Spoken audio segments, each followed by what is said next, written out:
What's going on, guys? It's been a little bit since I did a YouTube video update. So I want to show off a couple of things that I have just added. So this is a 16-inch Aero Precision 5.56. I do have a fully loaded meg in there, but there is nothing in the chamber.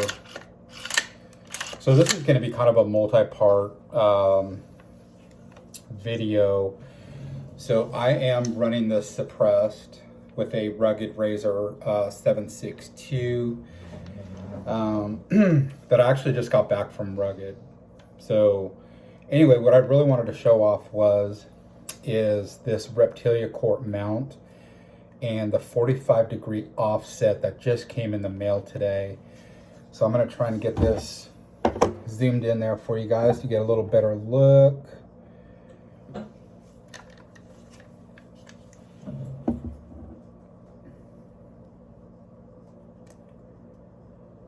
So I tried to do a video of this mount, and for some reason it wouldn't let it upload. I got this mount off of Optic's Planet through Christmas time. Some of you might be wondering why I went with the FDE. It was the only thing they had in stock. Black was sold out, and they had a phenomenal sale on these. These are actually like $300 mounts, and I think I got this for $220 during Christmas. And I am running a 1-to-4 Vortex Viper Gen 1. This actually just came back from Vortex also. This is a brand new optic. They replaced it. But anyway, I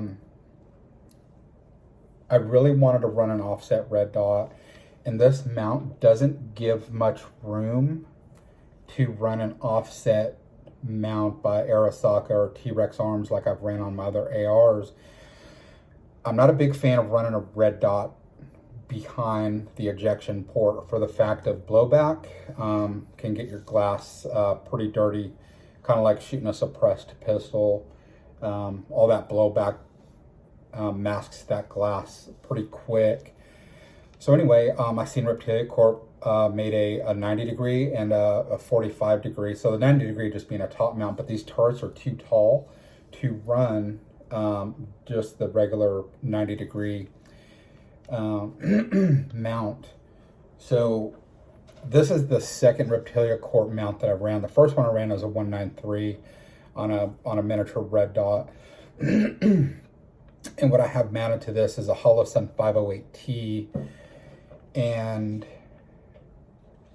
you're probably going to see some scuff marks because this is not brand new. I pulled this off one of my Glocks to run on here because I'm going to run a different red dot on my nightstand Glock that I have suppressed.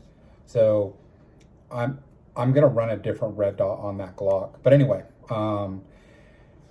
I have not been able to zero this. I literally just got this in the mail about 30 minutes ago, mounted everything up, totted everything down, and just wanted to do a quick show and tell. But anyway, in my original video that I don't believe uploaded, for this being a $300 mount, there's machining marks all over this thing. And I'm not going to show that to you, and it doesn't affect its reliability. It's more aesthetics. And I'm assuming if this was a black one, it wouldn't be as apparent. But with this being FDE, man, you can see all the grooves and the waves and everything. And there's not many reviews on these Reptilia Corp mounts. What I can say is it does feel very sturdy. It's solid. What I like is it doesn't eat up the whole entire rail. Now, how I run other LPVO mounts, a lot of them are the cantilever mounts where the actual mount is almost taking up the back side of your rail. And it gives you a pretty good gap on your upper without impeding on the actual forend, which I don't recommend mounting any type of lasers or optics on the front end of your vehicle. Of your weapon, just for the fact that this can still rotate and throw off your zero. So let's get some. So I was going to run a Hollow Sun 407. I only use red dots. I don't use the donor to death and all that 65 MOA stuff. I just want a dot. That's it. I don't need anything else fancy in there. So I was originally going to run the 407. Let's see if I can get that a little bit closer so you can see this red dot goes. There's none of these turrets are impeding this red dot, which is great.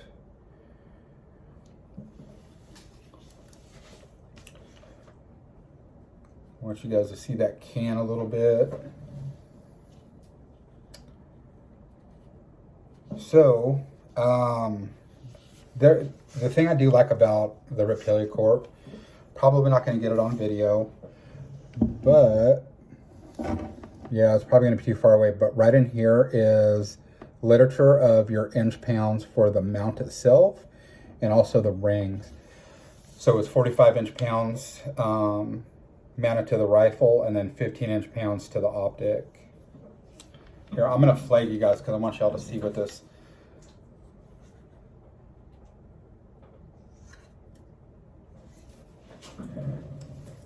I think this mount would have been awesome at a 35-degree mount because I feel I'm gonna try and mimic something as I'm shooting. So I'm looking through my main optic, and then if obviously, you know, I want my red dot for closer and faster target acquisitions, or if I have to rapid fire some shots faster than through my optic. Now that's possible, I'm not saying it's not, but for closer targets and I need to really run this gun, that's why I wanted a red dot. So I'm looking through my optic and I'm not so much changing my head. So this rolls almost perfectly into the 45 degree. Obviously the elevation is just a hair up, but there's really not any movement or changement of my head location. And I'm not in an area where I'm doing precision shooting and on a timer or anything. So a lot of this is going to come into training with this rifle, transitioning back and forth from close targets to long distance targets. So this is a very light mount. I believe it was, I don't know if it was 6 ounces or 6.9 ounces. It's extremely light. I noticed a huge difference. The mount that was originally on here was a Vortex mount that came with this Vortex optic. And that thing is heavy and it's also huge. It's very bulky. This is a very minimal mount. So the other reason I went with this mount is these are flush and so are the screws. I'm not taking anything away. This is a personal preference, but I hate a mount that's got huge bolts sticking out of one side.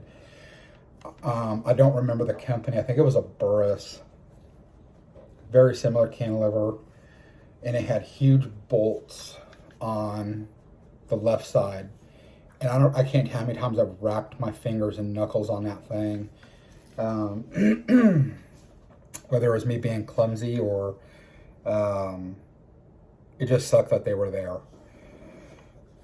So this is all around a very light rifle. Probably not something I'd like to pack around all day, especially with that can on the front. You can definitely tell a huge difference in the balance. But anyway, I want to get into this rugged can. So I have shot this can. I think it was 9 months for the ATF to get this back. So I've had this for a few months now where I was able to bring it home. I've shot it on multiple platforms and it just got back from Rugged Monday and today is Wednesday. So 2 days ago. So I was running this on a 7-inch AR and it was going to be the primary can for that 7-inch AR. But as I was shooting it, this can started walking off. And I don't know if you know much about Rugged, but they have locking collars. So this is completely locked.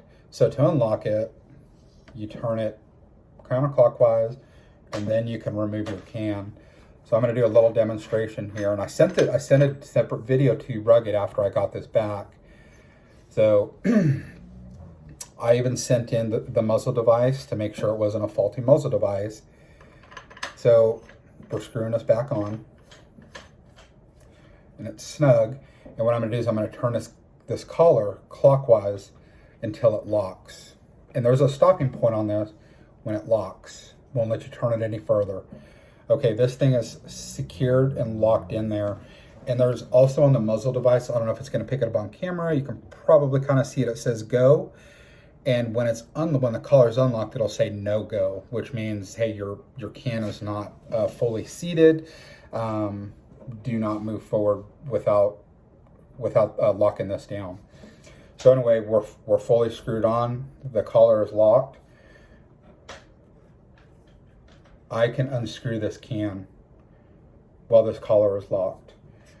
So one of the guys from Rugged called me a few times on my cell phone, which was great. Not questioning their customer service. He said that they shot this can on multiple platforms, and they could not mimic what I was explaining to them. So they refinished the can because this thing was looking a little beat up because, you know, I was able to shoot this still while it was in jail. But anyway, I don't understand how they weren't able to mimic what I just showed y'all on video. I don't think that's normal. I sent them a video later that night when I got this back on Monday, so it has been about coming up on 48 hours. If that's the case, I don't understand why they have a locking collar on here. So anyway, when I'm shooting, this thing starts rotating. For some reason, they were not able to mimic it on their end, but this isn't the rifle that this was coming off on. They're saying the muzzle device was fine. I don't know, but anyway, guys, maybe I'll do a different video on that, but I really wanted to show y'all this setup. I like it. I know a lot of people don't see the point of running a red dot in a LPVO. It's all personal preference. If it looks cool, it's my money. I think it looks cool. Will I get benefit out of it? Sure. But if you have any questions, let me know. I know there's not a ton of videos on this, but that's it. Y'all have a good day. I'll be back soon with some more guns.